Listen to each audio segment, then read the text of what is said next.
मोअज़्ज़ज़ नाज़रीन, मैं तनवीर ज़मान ख़ान टीज़ेड के टीवी से आपकी खिदमत में हाज़िर हूँ।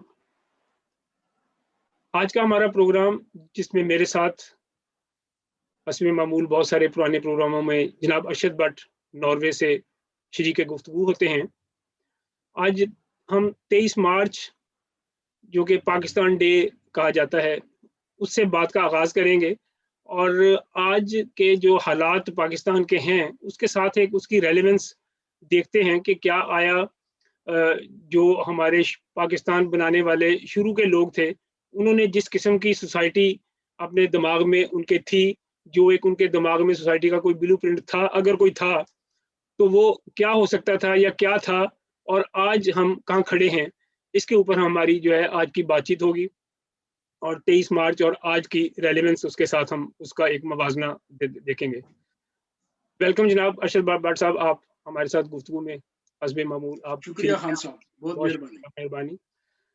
ये जो 23 मार्च का दिन मनाया जाता है, इसमें हम आमतौर पे देखते हैं कि लोग इसके अंदर एक हमारे वहाँ परेड होती है, फौजी जहाज उड़ाए जाते हैं, फौजी सिलसिला होता है।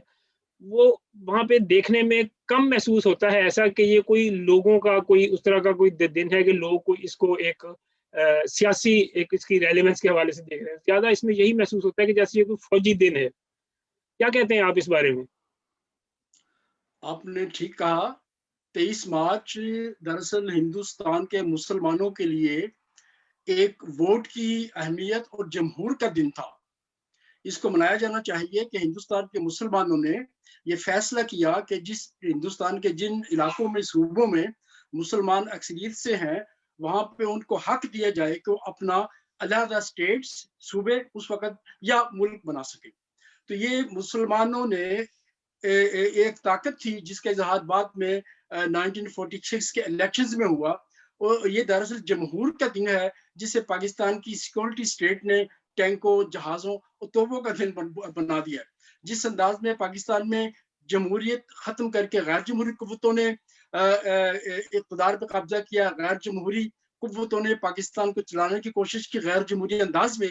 इसी अंदाज में 23 मार्च को मौसर किया और 23 मार्च का पैगाम कि पाकिस्तान के अवाम और पाकिस्तान में शामिल तमाम सूबे, उस वक़्त 5 थे, इस वक़्त 4 हैं, वो बराबरी की बुनियाद पर पाकिस्तान में रहेंगे, जहाँ उनको हर किस्म के वैसे तो खैर 23 मार्च को कोई पाकिस्तान का नाम उस लिहाज से कोई एक्सेप्टेबल करारदादों के अंदर मंजूर नहीं किया गया था, बल्कि वो एक जो चौधरी रहमत अली ने नाम पाकिस्तान का तजवीज़ किया था, उनकी कायद-ए-आज़म के साथ एक काफ़ी एक चपकलश का एक मतलब वो एक कायद-ए-आज़म के काफ़ी एक नापसंदीदा वो थे रहमत अली। उस लिहाज से उनका तजवीज़ किया हुआ नाम कायद-ए-आज़म ने तो काफ़ी अरसा तक 40s के अंदर बहुत देर तक उनका नाम उनका तजवीज़ किया हुआ नाम अपनी ज़ुबान पे नहीं लेके आए कि पाकिस्तान का नाम होगा। ये तो एक अपने तौर पे रही है। बेशक ये करारदाद लाहौर थी 1940 में, जो लाहौर में जिसे मिंटो पार्क कहते हैं, जिसे आज इकबाल पार्क कहा जाता है, वहाँ पे जो जलसा मुनक़िद हुआ मुस्लिम लीग का, उस करारदाद को करारदाद लाहौर कहा गया था। और कायद-ए-आज़म ने और अल्लामा इकबाल ने चौधरी रहमत अली के इस पाकिस्तान के कॉन्सेप्ट को यकीनन मुस्तरद किया। कबूल करना तो बात की बात, अल्लामा इकबाल लिख के ये रिकॉर्ड खाते हैं उनके कि मैं रहमत अली की स्कीम से एग्री नहीं करता। आपने ठीक कहा, ऐसे ही था। और उसमें जो तजवीज़ किया गया था, उसमें एक मैं समझता हूँ मुबहम सा एक खाका पेश किया गया था 1940 में 23 मार्च को जो करारदाद मंजूर हुई, उसके अंदर मुस्लिम मेजॉरिटी के इलाकों को ऑटोनॉमी और सॉवरन दोनों अल्फाज इस्तेमाल हुए हैं। अब ऑटोनॉमी जब आप देते हैं तो ज़ाहिर है वो आप किसी इंडिपेंडेंट स्टेट को नहीं देते, बल्कि ऑटोनॉमी तो आप अपने सूबों को देते हैं। तो लेकिन है कि सॉवरन स्टेट कोई इंडिपेंडेंट सेपरेट स्टेट हो सकती है।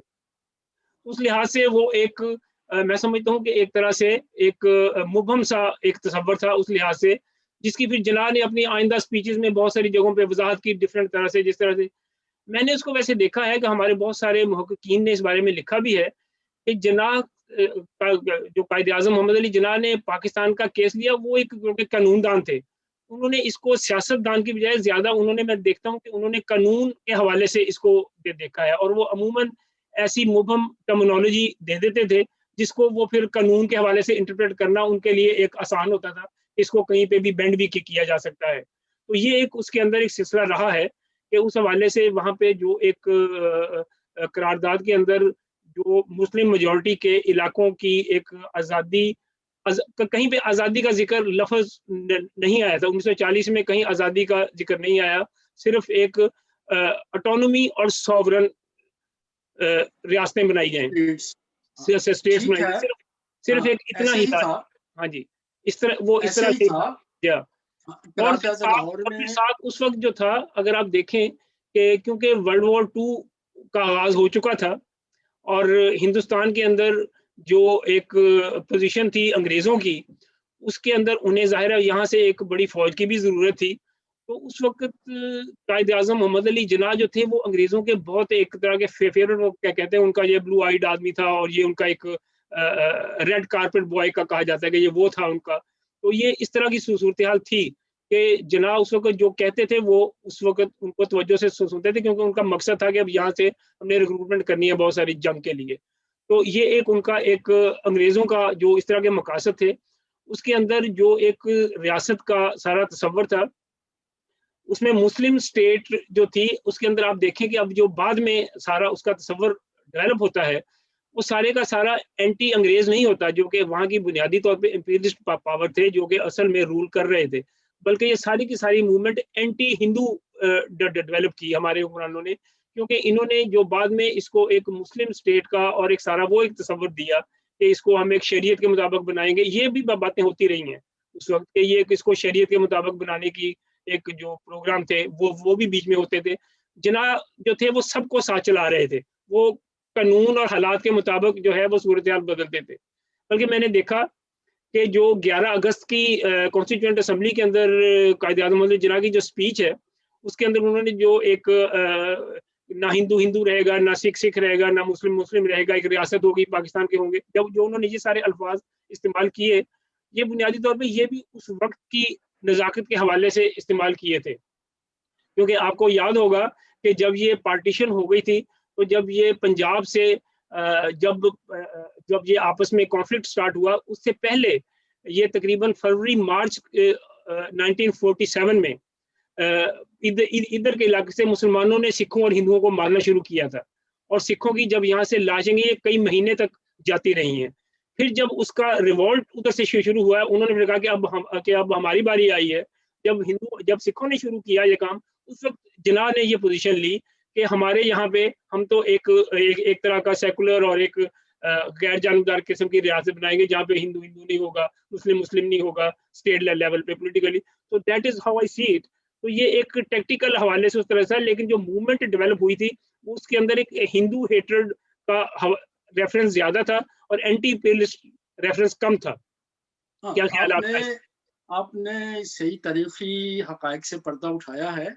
आपने तहरीक-ए-पाकिस्तान के तारीखी पस मंज़र को, उसके सियासी पस मंज़र को, या बक़ौल आपके कायद-ए-आज़म उसको कानूनी हवाले से देखते थे, उस पस मंज़र बड़ी तफ़सील से आपने बयान किया है। और तारीखी हक़ाइक़ यही हैं कि जी, तहरीक-ए-आज़ादी हिंद जो है, वो अलग तहरीक रही है, जो जिसको कांग्रेस ने लीड किया, जिसको एहरार आगे-आगे रही, जिसमें तरक्की पसंद कुव्वतें, कम्युनिस्ट पार्टी बहुत आगे-आगे रही, हुँ, जिसमें तहरीक आज़ादी के हीरो भगत सिंह और उनके साथी बहुत आगे होके उन्होंने मुसल्लह जद्दोजहद की।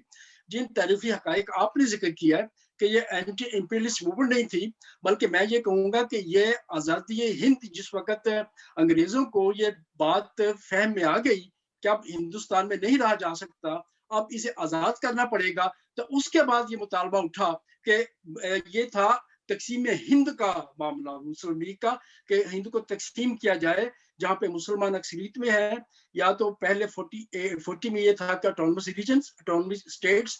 बाद में जाके 1946 में मुस्लिम लीग ने करारदाद में इसे करारदाद पाकिस्तान दिया और एक मुल्क की डिमांड की, जिसमें आज का पाकिस्तान और मशरिकी पाकिस्तान जो आज का बांग्लादेश है, ये था, ये यानी कि बहुत बाद में इन्होंने इसको करारदाद पाकिस्तान में बदला और पाकिस्तान की शक्ल जो है उसको दी, जो 71 तक रहा, जो बाद में 2 मुल्कों में तकसीम हो गया, जो पाकिस्तान और बांग्लादेश है। जी, अब जहाँ तक पाकिस्तान आपने ज़ाहिर है पाकिस्तान का जो नाम और पाकिस्तान के हवाले से जो स्टेट आज मौजूद है, ये कॉन्सेप्ट तो बहुत देर का है। ये तो बहुत देर, ये तकरीबन 45-46 में ये चीज़ उभरती है, जो कि आज़ादी से इन 2 साल पहले ये नाम और इस हवाले से तक़सीम का एक सारा सिलसिला रिकॉग्नाइज़ किया गया। उससे पहले ये तसव्वुर इस तरीके से था ही नहीं, बल्कि एक सही बात है। ज़्यादा ऑटोनॉमी की बात होती थी।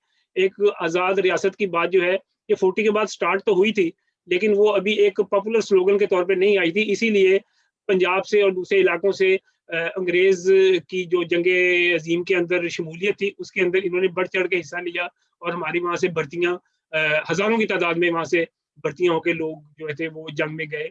वो आगे उनका आगे सही इस्तेमाल क्या हुआ ये और बात थी, लेकिन है कि वो एक सारा सिलसिला उस हवाले से हमने उस सारे दौर के अंदर एक अंग्रेज़ों के साथ किसी किस्म की ना नाराज़गी मोल ली थी, ना ही हमने कोई उनके खिलाफ कोई ऐसी स्ट्रगल का कोई नारा दिया था। बल्कि जो मुस्लिम लीग की क़यादत थी उस वक़्त, वो सारी की सारी अंग्रेज़ के साथ बड़ी एक तरह से उसकी फ़ेवरेट थी एक तरह से, और दोनों के दरमियान कोई रिलेशनशिप के अंदर किसी किस्म का वो सारा सिलसिला नहीं था उस वक़्त।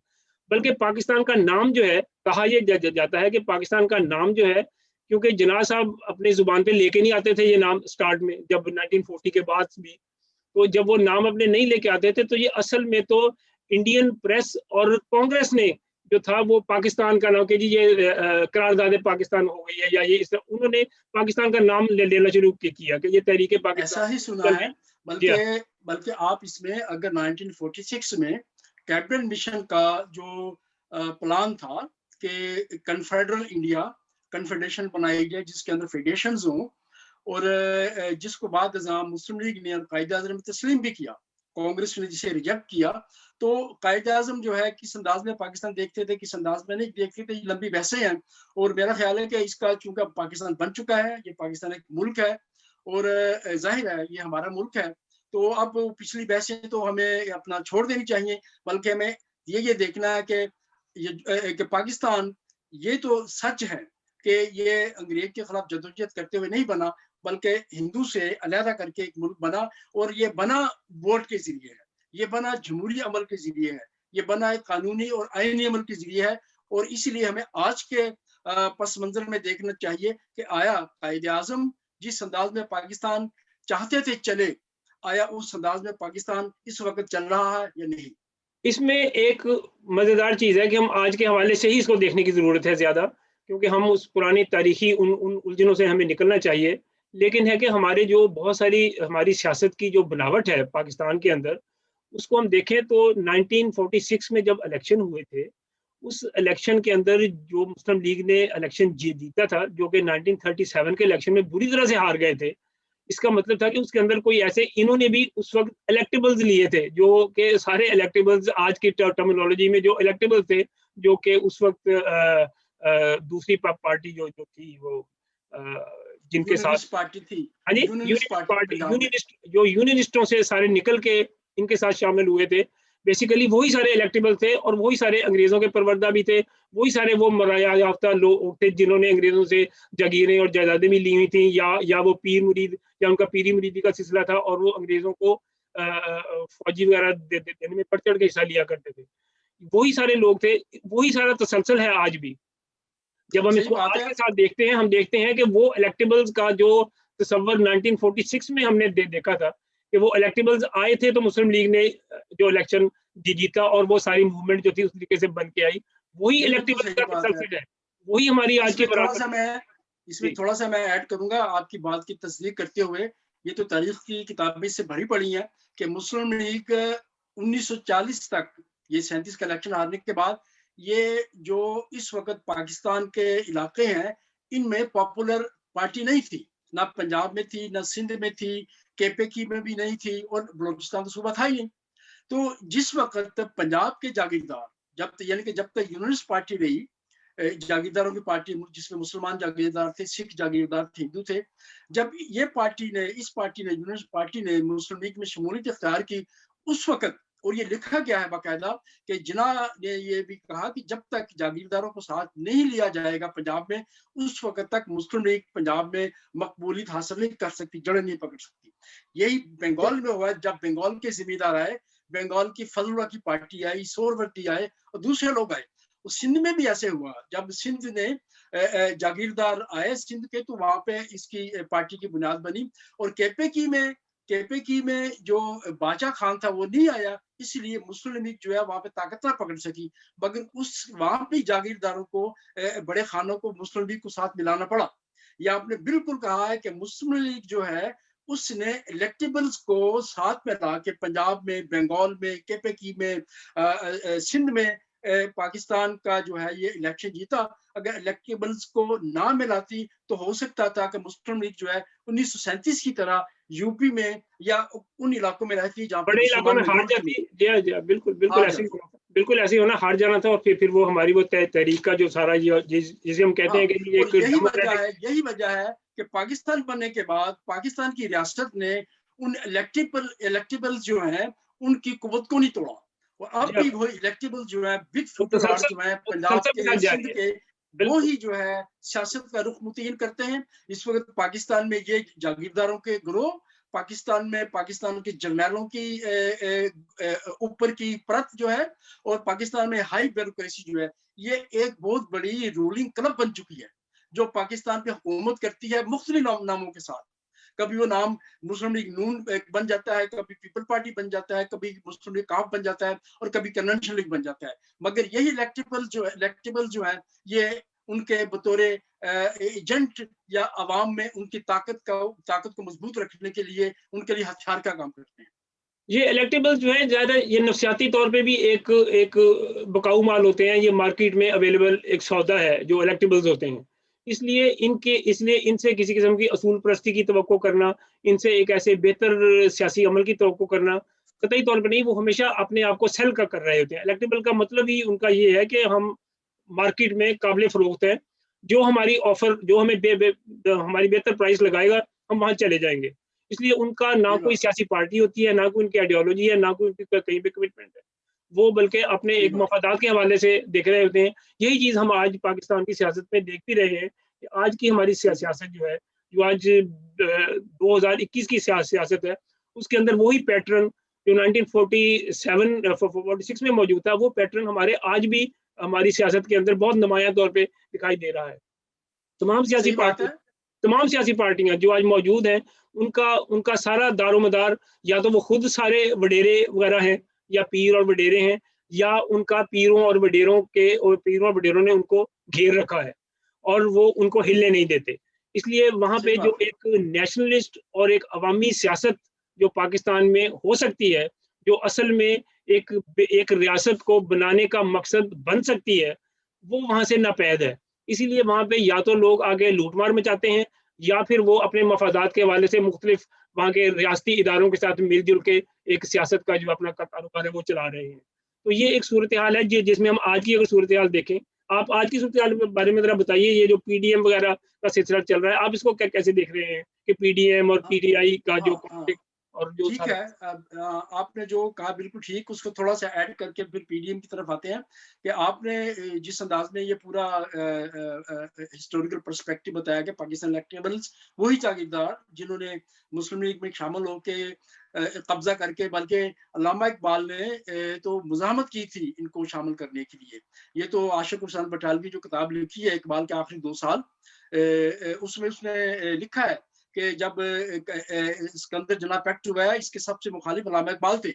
बल्कि उसका ये भी लिखना है कि अगर अल्लामा इकबाल जिंदा रहते तो इकबाल को जना का खिलाफ हो जाता, इस बुनियाद पे कि इन लोगों को क्यों शामिल किया जागीरदारों को। बहरहाल, और पाकिस्तान जो है ना सिर्फ ये कि उन इलेक्टेबल, बल्कि पूरा का पूरा कायद आज़म गवर्नर जनरल से लेके आज तक पाकिस्तान को 1935 के एक्ट के तहत चलाया जा रहा है कि पूरी की पूरी कंस्टिट्यूशनल पावर जो है, एक सदर, गवर्नर जनरल या एक अपना मार्शल एडमिनिस्ट्रेटर जो है, उसमें मुर्तकिज हो जाती है, जिसमें ना तो अवाम को हकूक होते हैं और ना ही उसका सूबों को रीज़न तो होते हैं। वैसे तो 1935 के एक्ट के मुसलसल एक उसके तसलसल का रीज़न एक उस वक़्त ये भी था कि इन्होंने अपने तौर पे किसी किस्म का कोई ऐसा होमवर्क किया ही नहीं था।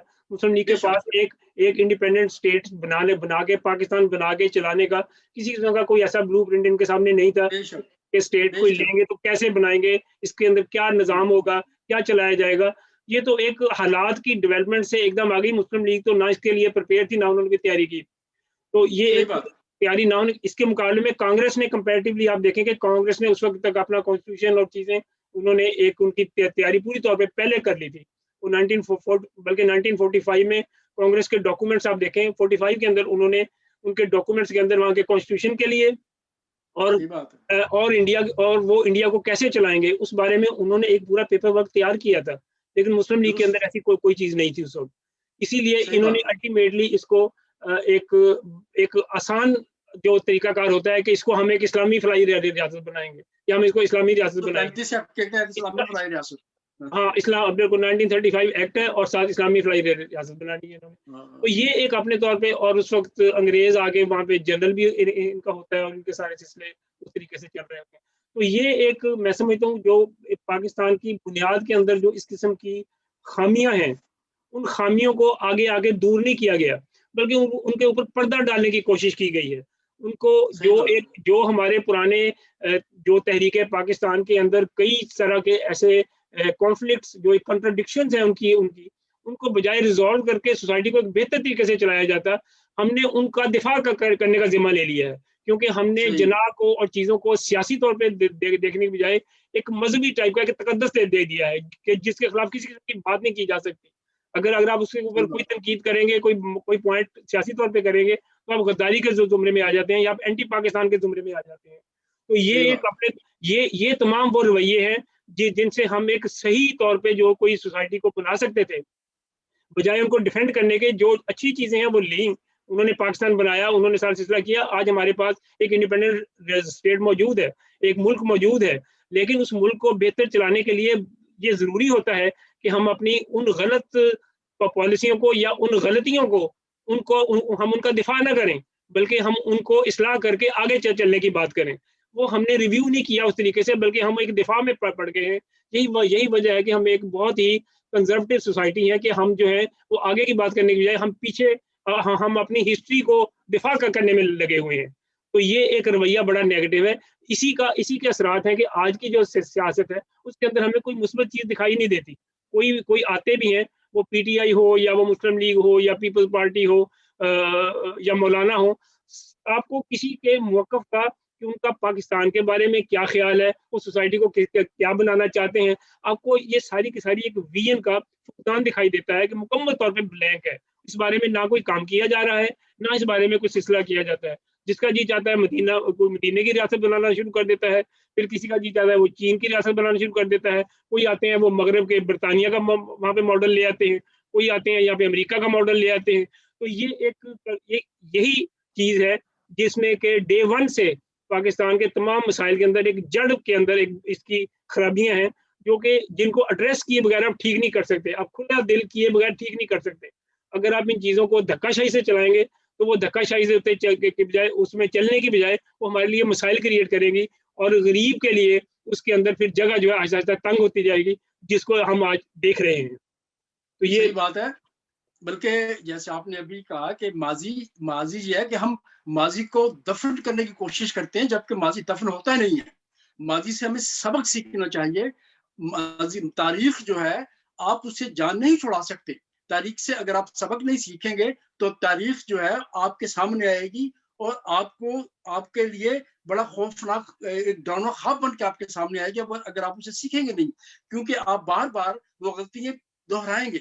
जैसे कि आपने कहा कि हम गलतियां दोहराते हैं, बार-बार दोहराते हैं, क्योंकि हम जब भी कहते हैं कि ना माजी सबक सीखते हैं, बल्कि जब बात मुँह से निकलती है दफन कर दें। माजी दफन नहीं होता, हमें ये अहद करना चाहिए कि हम माजी से तारीख से सबक हासिल कर रहे हैं। और काश काश कि हमारे जनरल ने ये कहा होता कि माजी से सबक सीखते हुए माजी की गलतियां नहीं दोहराएंगे। और दूसरी बात कि काश पाकिस्तान में ये तकरीर पाकिस्तान के वज़ीर आज़म ने पाकिस्तान की पार्लियामेंट में की होती कि पाकिस्तान का एक मुंतखब वज़ीर आज़म पाकिस्तान की खारजा और सिक्योरिटी पॉलिसी का ऐलान करता है, ना कि पाकिस्तान की फौज का कमांडर इन चीफ। तो अब आते हैं पीडीएम की तरफ। भाई वो तो कहते हैं कि भाई जो चीज पॉलिसी बोलनी है वो मालिक ही बोलेगा ना, जो मालिक है असल में उसी ने बात करनी है ना। तो मगर हम तो कहते हैं पाकिस्तान के मालिक पाकिस्तान के 22 करोड़ अवाम है। पाकिस्तान के मालिक वो हैं जिन्होंने पाकिस्तान की करारदाद पर वोट दिया और ये मुल्क बनाया। जब जनरल यूब खान एक कर्नल था और इनके सारे ये मुलाजमीन थे और अंग्रेजों से तनख्वाहें लेते थे, और ये बड़े बड़े ब्यूरोक्रेट जिन्होंने पाकिस्तान में बाद में कब्जा किया, ये भी अंग्रेजों के चंद सौ उस वक्त इनकी तनख्वाह होती थी, वो मुलाजम थे। जबकि जिन्होंने भी जितनी भी जदोजहद की, नौजवानों ने की या जागीरदारों ने साथ दिया, तो उन्होंने वोट दे के किया और वोट दे के जमहूरी अंदाज में मुल्क की दाग पे डाली। हम ये चाहते हैं कि अब भी अगर मुल्क चल सकता है, अगर हमें माजी से कुछ सबक सीखना है और सबक सीख के माजी को दफन करना है उसका, तो हमें पाकिस्तान को जमहूरी अंदाज में, पाकिस्तान के जो जिस अंदाज का भी पाकिस्तान का आइन है 1973 का जैसे भी बना है, उसमें अवाम को यहाँ हासिल उसको तरमीम करने का अहद करें कि हम पाकिस्तान को आइन के तहत चलाएंगे, पाकिस्तान के अवाम को हकूक देंगे और पाकिस्तान के सूबों को, कौमियतों को भी हकूक देंगे। मगर जैसा कि आपने पीडीएम का कहा, अब पीडीएम की पार्टी जो है, जैसे कि हम डिस्कस कर रहे हैं, काफी तफसील में पूरी हिस्ट्री में गए, तो इसमें भी पीडीएम की पार्टी जो है, इनमें जो दो बड़ी मेन स्ट्रीम पार्टी हैं, इनके पावर में आने जाने में भी इलेक्टेबल्स का बहुत बड़ा हाथ है।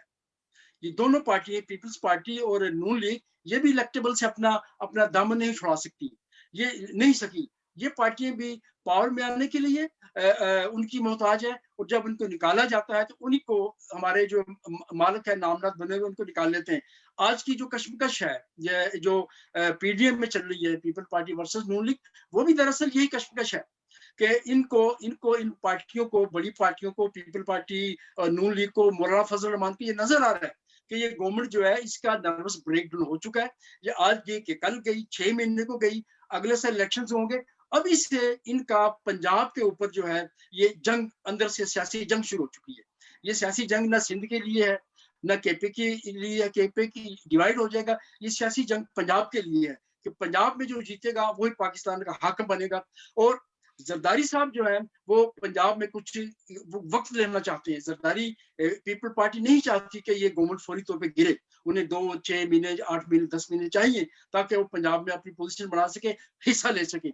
मगर नून लीग जो है, जिस अंदाज में उसने एंटी एस्टेब्लिशमेंट सियासत की है, जिस अंदाज में इस वक्त फोर फ्रंट पे आके नवाज शरीफ या और मरीम नवाज अपना ये मुकाबला कर रही है, चैलेंज किया इन्होंने एस्टेब्लिशमेंट को, वो पंजाब पर अपना हक समझते हैं। मगर उनका इन्हिसार भी बाद में जाके इसमें थोड़ा सा हो सकता है। मैं ऐड करूंगा कि इस वक्त जो सारी एक वहाँ पे जो आपस में स्ट्रगल कॉन्फ्लिक्ट्स चल रही हैं, उसके अंदर बेसिकली तो मफादात का मसला है। मफादात के हवाले से आप देखें कि पीपल्स पार्टी जो है उसके स्टेक्स ज़्यादा है। पीपल्स पार्टी की एक सूबे में हुकूमत है, पीपल्स पार्टी के मरकज़ में भी लोग बैठे हैं, सारी जगह भी लोग बैठे हैं। पीपल्स पार्टी का अगर कल को स्ट्रगल हो के इलेक्शन दोबारा हो जाते हैं तो इनके इनके हिस्से में फिर भी ज़्यादा से ज़्यादा जो इस वक़्त है इससे ज़्यादा नहीं आएगा। तो जो इसलिए उनका ख्याल ये है कि हम अगर इस इक़्तिदार के अंदर हैं तो हम इसको चलाएं, तो वो अपने इक़्तिदार को अपने हवाले से चला रहे हैं। इसी के लिए अब आप देखें कि थोड़ी-सी आपस में बदगुमानियाँ भी पाई जा रही हैं इस वक़्त पीडीएम के अंदर। पीडीएम के अंदर कई चीज़ों में गलतफ़हमियाँ पैदा हुई हैं। आजकल ख़ास तौर पे जो बयानबाज़ी आपस में बिलावल की और मरियम की हो रही है, और उसके अंदर जो एक बदएतमादी का फ़िज़ा बढ़ रही है, ये मुझे लगता है कि इससे इनकी जद्दोजहद को और सारी सिस्टमों को एक नुकसान तो बहुत ज़्यादा पहुँचेगा। लेकिन है कि पीपल्स पार्टी अगर इसको टर्म को पूरा चलाना चाह रही है तो इनको इब्तिदा ही से इस बात को तय कर लेना चाहिए था कि जी हम इसको रास्ते में नहीं गिराएँगे। अगर वो आज कह रहे हैं कि अगर हमने इमरान खान की हुकूमत को रास्ते में गिरा दिया, तो ये कल को मज़लूम होके दोबारा लोगों के पास आएगा कि मुझे टाइम नहीं दिया गया, मुझे मौका नहीं दिया गया, मैं तो टेक ऑफ होने वाला था, सोसाइटी चेंज होने वाली थी। ये एक अपने तौर पे, लेकिन इस बात का तो डे वन से भी सबको इल्म है कि अगर हम रास्ते में उसको गिराएंगे तो वो एक जख्मी होके जब वो लोगों के पास जाएगा कि इन्होंने मुझे रास्ते में गिरा दिया, तो वो एक अपने तौर पे सियासत के अंदर दोबारा से जगह बनाने की कोशिश बहुत ज्यादा करेगा। ये एक सिलसिला होगा। तो ये इस ठीक सारे है। इसमें इसमें यह है कि ये यकीनन ये मफादात की ही जंग है, जैसे आपने अभी कहा, और इसमें सियासी मौका परस्तियाँ सियासी तहादों की, और बीच चौराहे में जब इनकी हंडियाँ फूटती है और इख्तलाफात। अभी तो आज मैं सुन रहा था उनकी जनरल सेक्रेटरी आसन इकबाल, उन्होंने ये कहा कि हम किसी कंट्रोवर्सी में इनके साथ नहीं पढ़ना चाहते। उसने उनके सवालों का जवाब कहा कि हम नहीं जवाब देंगे बिलावल भुट्टो जरदारी का। तो उन्होंने इस चैप्टर को जो है डिफेंस का जो है वो क्लोज कर दिया। उनको भी इस बात का एहसास है कि जाहिर है कि अगर थोड़ी सी बयानबाजी और होगी तो राहें अलग हो जाएंगी, राहें अलग हो जाएंगी। नुकसान अमूमी तौर पे इस तहरीक को पहुंचेगा। और आपकी बात को मैं इस अंदाज में आगे बढ़ाऊंगा कि पीडीएम जो है ये जो अपने क़याम से लेके अब तक ये जलसे भी इन्होंने कर लिए और जलसे कर भी लेंगे, लॉन्ग मार्च भी कर लेंगे, ये धरना भी दे सकते हैं। मगर मुझे ऐसा लग रहा है कि पीडीएम की तमाम पार्टियां एक बात में मुत्तफिक है कि उन्होंने कोई अवामी तहरीक नहीं चलाई, वो शॉर्टकट पे है। पीपल पार्टी अपने शॉर्टकट पे है कि वो चाहती है कि ये असेंबलियों में ये मिल बना के इलेक्टेबल्स पंजाब में तोड़ के पंजाब में कुछ अपना सेटअप बना लें और ऊपर से इलेक्टेबल तोड़ के वो तैयार बैठे हैं इलेक्टेबल्स आइंदा सिक्योरिटी लेने के लिए, अपनी सीटें जीतने के लिए चेंज कर लें। और बाकी जो है वो चाहते हैं कि हम अपना इस्तीफा लॉन्ग मार्च करें, वहां जाकर बैठ जाएं और इस्तीफे दे दें। और किसी सतह पे यानी कि जब आप अवामी तहरीक चलाते हैं जैसे अयूब खान के खिलाफ चली थी, और उसमें मैं ये बात आपके सामने रख रहा हूँ, इसको आप देखें या शायद ये सही हो, मुमकिन है मैं मुकम्मल दुरुस्त ना हूँ, कि इस आज तक पाकिस्तान में जो भी तहरीकें चली हैं, दो बड़ी तहरीकें चली हैं, ये तीन भी कह सकते हैं। एक अयूब खान के खिलाफ, एक 77 में मूवमेंट बनी भुट्टो के खिलाफ, और तीसरी मूवमेंट बनी ये MRD जिसमें, और इन तीनों तहरीकों में एक बहुत बड़ा अंसर था नजरियाती कारकुनों का। वो चाहे उनके पीछे बहुत बड़ी पार्टियां नहीं थी, मगर मसलन 68 की मूवमेंट में बाएं बाजू के तरक्की पसंद कारकुनों का बहुत बड़ा हाथ है। उनमें स्टूडेंट्स शामिल थे, NSF के या NSO के, यूनियंस भी आ गई थी उसमें, या उसके बाद ट्रेड यूनियन का बहुत बड़ा हाथ था। ये बाएं बाजू के ग्रुपों का लाहौर में, कराची में, इनके पॉकेट्स थी बहुत, रेलवे था, PIA थी, और बहुत बड़ा इन पॉकेट्स ने पूरे मुल्क को हिला के रख दिया था जब ये स्टूडेंट्स और मजदूर निकले हैं। फिर क्लर्क भी निकले, सरकारी मुलाजिम भी निकले। तो इन्होंने पूरा का पूरा जो है उस वक्त अयूब खान की हुकूमत को हिला के रख दिया, उसे जाना पड़ा। और जो इसके खिलाफ मूवमेंट चली भुट्टो के खिलाफ, उसमें राइट विंग नजरियाती कारकुनों का बहुत बड़ा अमल दखल था। उसमें जमात इस्लामी का और ये जो कारोबारी लोग जो हैं, ये शटर जिसे हम कहते हैं, शटर पावर जो है, और शटर पावर उस वक्त जमात इस्लामी के पास थी।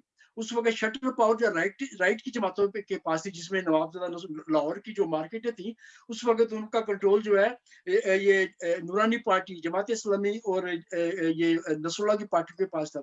राइट विंग की और मिलिटेंसी जो आई थी उस मूवमेंट में, उसमें भी जमात इस्लामी और JUI के कारकुनों का बहुत बड़ा हाथ था, ये जुनानी। और फिर जो MRD की मूवमेंट थी, MRD की मूवमेंट में बेशक इसमें कोई बड़ी लेफ्ट की पार्टी नहीं थी, मगर लेफ्ट के तरक्की पसंद कारकुनों का MRD के कायम से पहले भी जब जिया पावर में आया और जिया के जाने तक बेपना कंट्रीब्यूशन रहा है मूवमेंट में, इनको उस मूवमेंट को मिलिटेंट मूवमेंट बनाने में। मजदूरों के बेपना वर्करों से लोग निकले, तरबिल मुश्किल, आप और मेरे जैसे लोग निकले, मैं सैकड़ों नाम गिनवा सकता हूँ। आज की मूवमेंट में असल में यही एक ड्रॉबैक भी है कि आज इन्होंने उन तमाम इश्यूज को एड्रेस ही नहीं किया। और आज जो है पीडीएम के पास कोई किसी किस्म के नजरियाती बेस वाले, चाहे वो बाएं बाजू के हों या दाएं बाजू के, कोई ऐसे ग्रुप्स या ऐसे तबकाती ट्रेड यूनियन या तुलबा नहीं है जो इनकी मूवमेंट को ताकत दे। इसलिए ये डरते हैं अवामी तहरीक चलाने के लिए। इनके पास, नून लीग के पास सिर्फ एक शटर पावर है, अगर उनके पास अब भी है।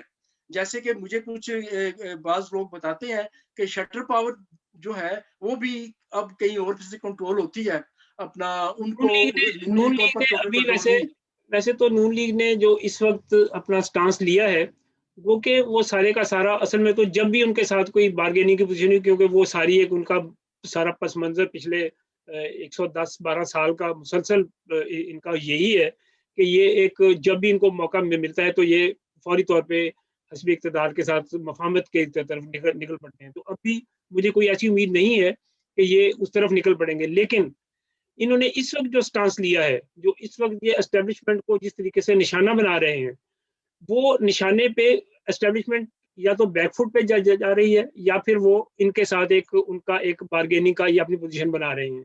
इसमें से 2 चीज़ों में से एक तो होगी। लेकिन जैसे ही इनकी बार्गेन होती है या नहीं होती, इस बयानिए के अंदर जो पंजाब के अंदर वो एक एक एस्टेब्लिशमेंट के रोल के ऊपर एक अवेयरनेस आ रही है, और लोगों के अंदर बेशक। जो एक हौसला डेवलप हो रहा है, जो कि पहले सिर्फ बलोचों के अंदर या उधर के इलाकों में होता था, कि वो एक एस्टेब्लिशमेंट की जातियों के खिलाफ बोलते थे, तो ये इनको गद्दार कह के, और तो जिस तरह से मशरकी पाकिस्तान के साथ पहले किया, ये सबको सही गद्दार बात कहते है। रहे, फिर बलूचिस्तान वालों को, बलोचों को सारों को गद्दार कह देते हैं। तो लेकिन सही अब वो बात है। बयानिया पंजाब के अंदर आ गया है। पंजाब जो है वो एस्टेब्लिशमेंट का एक सेंसिटिव पॉइंट है। यहाँ पे उनके लिए एक्सेप्टेबल नहीं है कि यहाँ पे कोई रायनामा उनके खिलाफ हो। इसलिए अब 2 सही बात चीज़ें है। होने के इम्कानात मौजूद हैं। या तो इनके ऊपर पीएमएलएन के ऊपर बहुत सख्त हाथ, लीडरशिप के ऊपर सख्त हाथ आएगा अभी, और इनको क्रश करने की कोशिश की जाएगी, या फिर इनके साथ फौरी बार्गेन करके इनके साथ कोई नया अरेंजमेंट बनाने की कोशिश की जाएगी, सही जो कि बात है। इन दोनों में से किसी एक चीज़ का इम्कान जो है वो लाज़मी है, क्योंकि इनको इसी तरह से खुला छोड़ के एस्टेब्लिशमेंट, मैं नहीं समझता कि वो कंफर्टेबल नींद सो सकते हैं। वो उससे बिल्कुल ठीक है। उसके अंदर एस्टेब्लिशमेंट जो है उसको अगर बैकफुट पे होना है, तो फिर उन्हें इनके साथ कोई ना कोई अरेंजमेंट बनाना पड़ेगा। हाँ, सही पीटीआई बात है। जो पीटीआई का जिक्र इसलिए ज्यादा अहम नहीं है, क्योंकि सारे का सारा मामला एस्टेब्लिशमेंट ही है। पीटीआई तो ठीक है। उनके तो कोई हैसियत ही नहीं है उस हवाले से, कि वो क्या करेंगे, वो इसको मदीने की रियासत बनाएंगे या मदीना बना देंगे, या वो इसको चीन बना देंगे या अमेरिका बना देंगे ठीक है। या मलेशिया बना देंगे, उनके इख्तियार में कोई चीज नहीं है। या वो इंडिया के साथ बिल्कुल। कोई रिलेशन भी बनाएंगे, क्योंकि ये सारे मामला भी इंडिया के साथ अच्छे ताल्लुकात होने हैं या नहीं होने हैं, ये भी सारे का सारा एस्टेब्लिशमेंट नहीं तय करना है। इसे पीटीआई या सही हमारे बात है। वजीर आजम ने, वहाँ के वजीर आजम ने तय नहीं करना। तो ये सही बात सारी है। ये चीजें बताती हैं कि वहाँ का जो जो एक सिविल रूल है, जो एक डेमोक्रेटिक फोर्सेस नाम निहाद हैं या ऐसी में जो हैं, हाँ, ठीक है। वो हाँ। उनकी उनकी हैसियत जो है वो वहाँ पे फैसला कुन हैसियत नहीं है। फैसला कुन हैसियत जो है वो एस्टेब्लिशमेंट के पास ही है, जो कि जिस ठीक है। चीज़ की उनको पॉलिसी की ज़रूरत होती है। अब आप देखिए मिसाल के तौर पे बलोचों के अंदर अब उन्होंने पीटीएम के लोगों को, उनके ऊपर कोई बगावत के मुकदमे बनाए हैं, लोगों को हाँ। उन्होंने अरेस्ट किया है।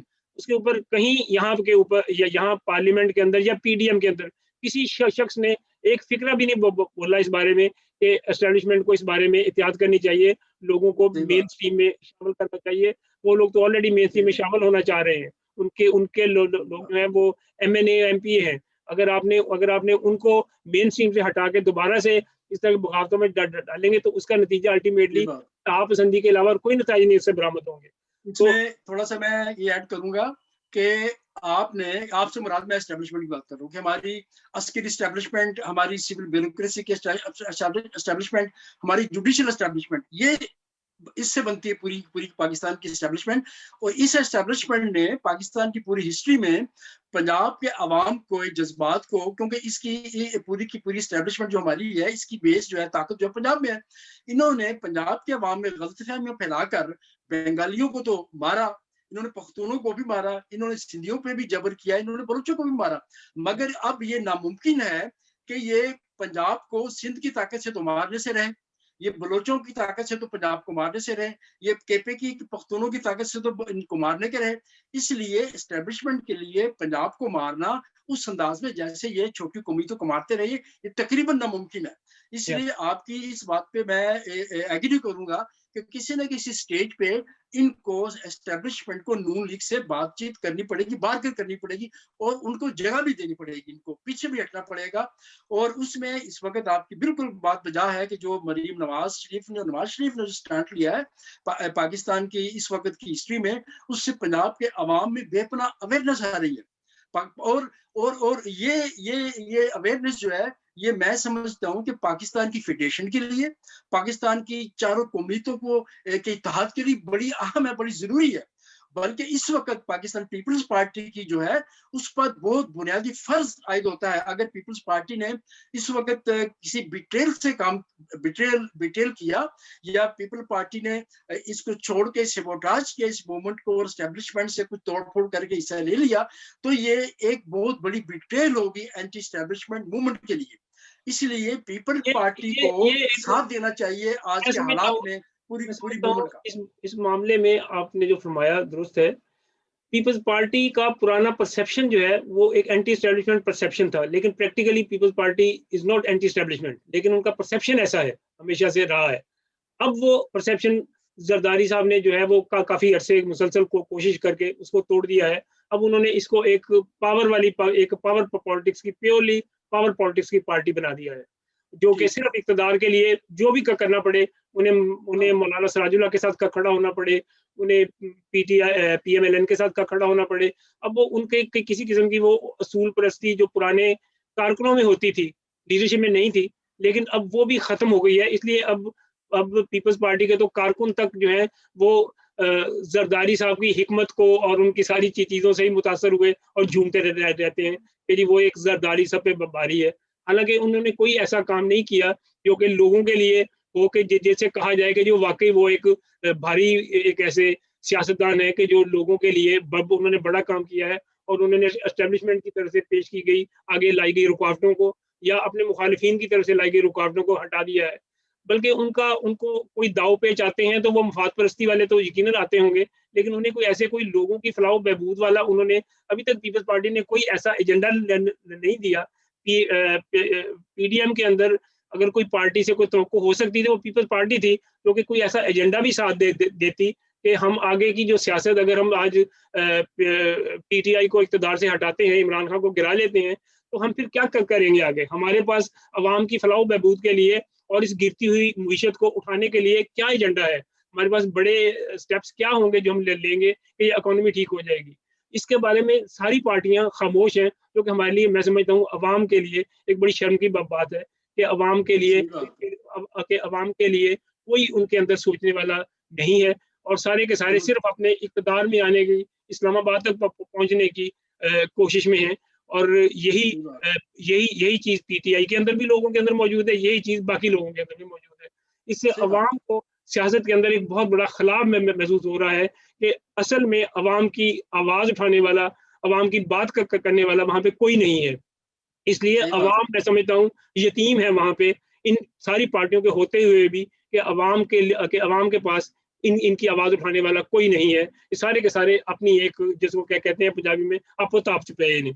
तो ये सारे के सारे अवाम जो है कलर और अपना औरतें और हेल्थ से मुलाजमीन जो हैं, असातिज़ा जो हैं, कभी इस्लामाबाद में, कभी कराची में, कभी लाहौर में, रोज एक मुजाहरे करते हैं, रोज धरने देते हैं, रोज उनके एहतजाज होते हैं। गुर्बत इतनी बढ़ चुकी है, लोगों को रोजगार नहीं मिल रहा, मगर उस पे कोई आवाज नहीं उठाता है कि हुकूमत क्यों करती है। सब जो है वो अपने तोड़ जोड़ में और अपने, अगर अब उसमें थोड़ा सा मैं ये करूंगा, जरदारी साहब जो है उनका जो सियासी पहलू था, जब इनकी गवर्नमेंट थी, आइन में तरमीम करने का उनको क्रेडिट जाता है, सूबे की मुख्तारी वाला और आइन को बहाल करने का।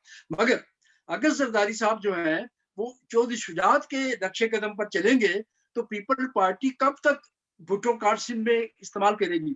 फिर पीपल पार्टी सिंध की काफरी बन जाएगी। और आहिस्ता आहिस्ता अगर आसिफ जरदारी ने सिंध का चौधरी शुजात बनना है तो फिर तो जो है वो भुट्टो को शहीद कहना छोड़ दें, फिर मोहतरमा बेनजीर भुट्टो शहीद का रास्ता छोड़ दें। उनका रास्ता जो है वो भुट्टो का रास्ता था, उनका रास्ता चौधरी शुजात का रास्ता नहीं है कि आपने हर वक्त वही काम करना है। जब आपको सिग्नल मिलेगा एस्टेब्लिशमेंट से तो आपने चलना है, जब नहीं मिलेगा तो आपने रुक जाना है। अगर जरदारी साहब अपना इमेज जो है वो बनाना चाहते हैं, सिंध के चौधरी शुजात हुसैन बनना चाहते हैं, वो भी रास्ता है उनका, वो चूज करें। वो किसी ने उनका रास्ता रोका नहीं है, मगर वो रास्ता अवाम का रास्ता नहीं है, वो भुट्टो का और बेनजीर का रास्ता नहीं है। और वो एक बहुत बड़ा बिट्रेल होगा सिंध के अवाम के साथ भी और पाकिस्तान के अवाम के साथ भी, कि पाकिस्तान के सियासी सीन से एक जद्दोजहद करने वाली पार्टी, जिसके जैसे आपने का परसेप्शन जो है जिस पार्टी का, कि वो एक तरक्की पसंदी का परसेप्शन है, एक एंटी एस्टेब्लिशमेंट का एक परसेप्शन है, वो पार्टी जो है अपने 50-60 साल पूरे करने के बाद अपना लॉजिकल एंड को चली गई। इमरान साहब बहुत शुक्रिया। मेरा हमारे पास टाइम का थोड़ा सा कैद है। जनाब बहुत मेहरबानी। बहुत मेहरबानी, बहुत अच्छी बातें हो गई। उम्मीद है कि लोग हमारी बातों से, अपने कमेंट से हमें आगाह करेंगे और इन तमाम बातों से कुछ हमें सीखेंगे और सिखाएंगे। तो बहुत मेहरबानी, थैंक यू। नए प्रोग्राम के साथ फिर हाजिर होंगे। बहुत शुक्रिया नाजरीन, खुदा हाफिज।